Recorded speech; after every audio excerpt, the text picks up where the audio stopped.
Bonjour, on commence en rien.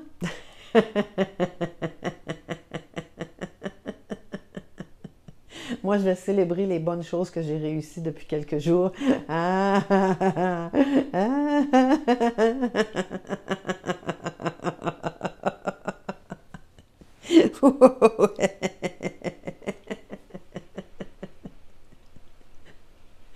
Ce que je viens de faire devant vous, c'est un exercice de yoga du rire qui s'appelle le rire de soi, le rire de ce qu'on réussit bien.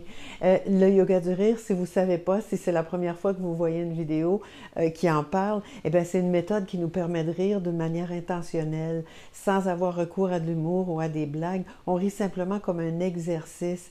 Et parce qu'on choisit de rire et qu'on le fait avec une certaine énergie et surtout avec l'intention de rire, on va retirer beaucoup de bienfaits. Notre corps, il peut vraiment pas faire la différence qu'on rit pour vrai de quelque chose de très drôle ou qu'on fasse comme si c'était très drôle. Mais ce qui se produit, c'est que l'action entraîne l'émotion.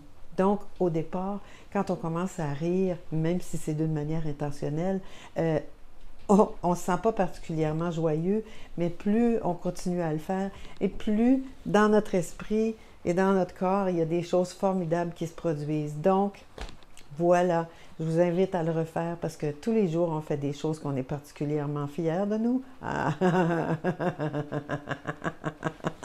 oui.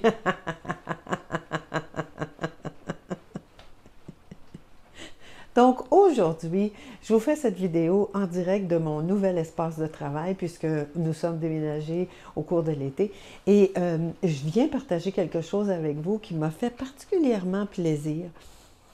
Je suis sortie de ma zone de confort, mais je suis sortie vraiment très loin de ma zone de confort il y a quelques jours alors que moi je fais partie d'une chorale. Hein. Je vous avais déjà partagé. En fait, je ne sais pas si je l'ai partagé ici sur YouTube, mais je l'ai certainement partagé dans mon infolettre.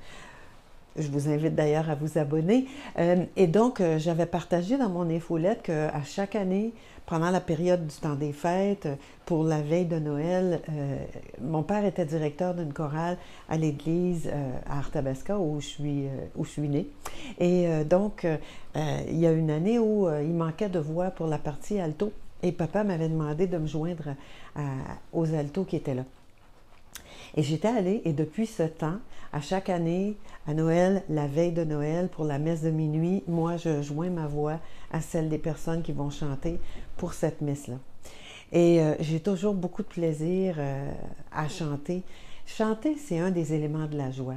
Et donc, puisque cet été, je suis déménagée dans cette même ville d'où je suis originaire, j'ai envoyé un message à la directrice de la chorale et à l'organiste pour leur dire, eh bien, est-ce que vous allez m'accepter parce que je vais être tout près de vous et puis ça me ferait plaisir de joindre ma voix aux belles voix qui chantent avec vous. Et la semaine dernière, on était invités à chanter à des funérailles. Et c'était les funérailles d'une personne qui a été marquante dans la communauté ici dans les Bois-Francs. Et donc, à la répétition, le mercredi précédent, on a chanté une chanson, on a chanté plusieurs chansons, mais on a chanté une chanson. On aurait dit que c'était difficile pour le groupe d'arriver dans les temps et de partir en même temps et d'arrêter en même temps. Et moi, cette chanson-là, je la connais depuis que je suis adolescente, je pense. Et donc, ben, je ne sais pas qu'est-ce qui s'est passé en dedans de moi. J'ai senti comme un appel à aller dire au directeur de chorale qui venait de dire « Ah, peut-être que ce sera un solo, je vais voir, je vais y penser. » Et là, je me suis dit, c'est comme s'il y a quelque chose qui m'a tiré vers l'avant. Je suis allée le trouver, puis je lui ai dit, écoute, moi, cette chanson-là, je la connais, je l'aime beaucoup.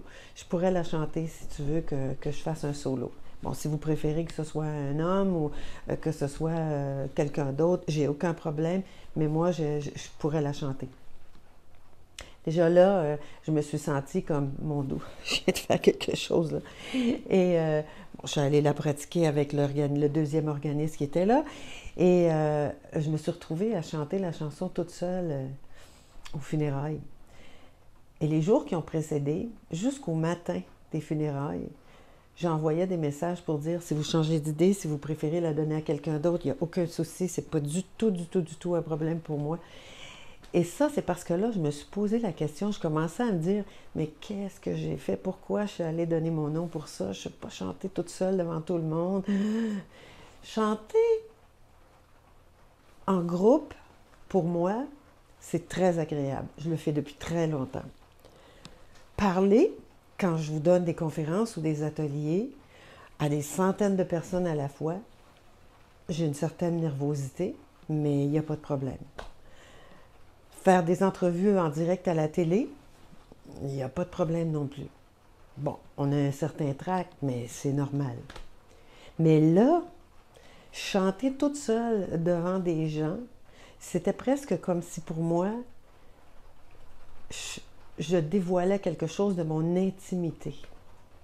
Et ça m'a vraiment, ça me faisait sortir de ma zone de confort parce que là, c'est comme si je me dévoilais. C'est fou, hein? Et ça a été très libérateur de le faire.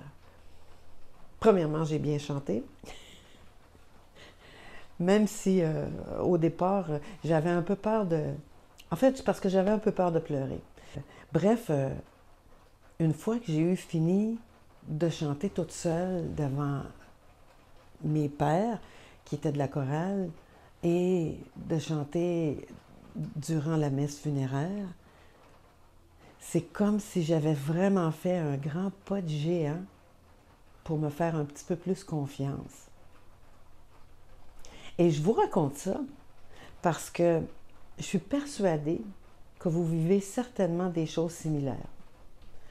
On se dit parfois « Ah, je ne peux pas faire ça » ou « Ah, j'ose pas faire ça » ou « Ah, qu'est-ce que les gens vont penser » ? « Ah, qu'est-ce qui va m'arriver » ? Et on se prive de faire des choses absolument importantes par peur.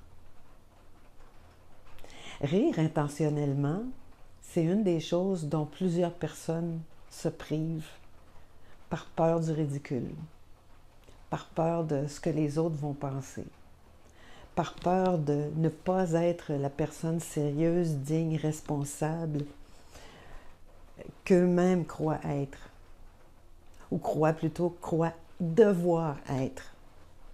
Alors mon message d'aujourd'hui, c'est pour vous suggérer de choisir de faire un petit pas à l'extérieur de votre zone de confort. Même un tout petit, ça va être déjà ça. Que ce soit sourire à une personne que vous croisez au supermarché ou à la station-service ou dans un corridor, faites-le. Que ce soit de rire intentionnellement tout seul en vous regardant dans le miroir ou en regardant une vidéo, en le regardant avec moi, faites-le. Que ce soit de dire à quelqu'un le compliment que vous êtes en train de penser, mais que vous n'osez pas lui dire, faites-le. Et remarquez comment vous vous sentirez de l'avoir fait et comment ça risque d'avoir eu un impact dans la vie de la personne avec qui vous venez d'échanger quelque chose de positif, d'authentique et de bienveillant. Faites-le. Et une fois que vous l'aurez fait, bien dites-moi, Linda, je l'ai fait et voici comment je me suis sentie. Peut-être que vous allez vous sentir un peu ridicule, c'est pas grave, faites-le. Peut-être que vous allez avoir un peu peur, que votre voix va trembloter, c'est pas grave, faites-le. Bon, on va faire un exercice parce que c'est important. Donc, on va faire le rire de « Oh mon Dieu, j'ai un peu peur, mais je l'ai fait. »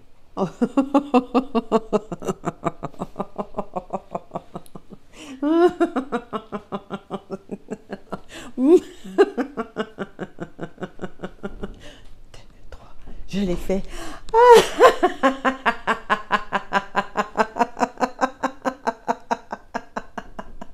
Vous comprenez pourquoi j'ai commencé par celui-là?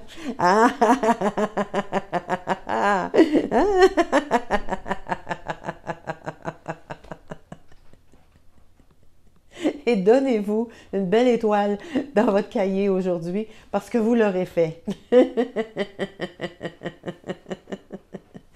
partagez cette vidéo à quelqu'un qui en aurait peut-être besoin.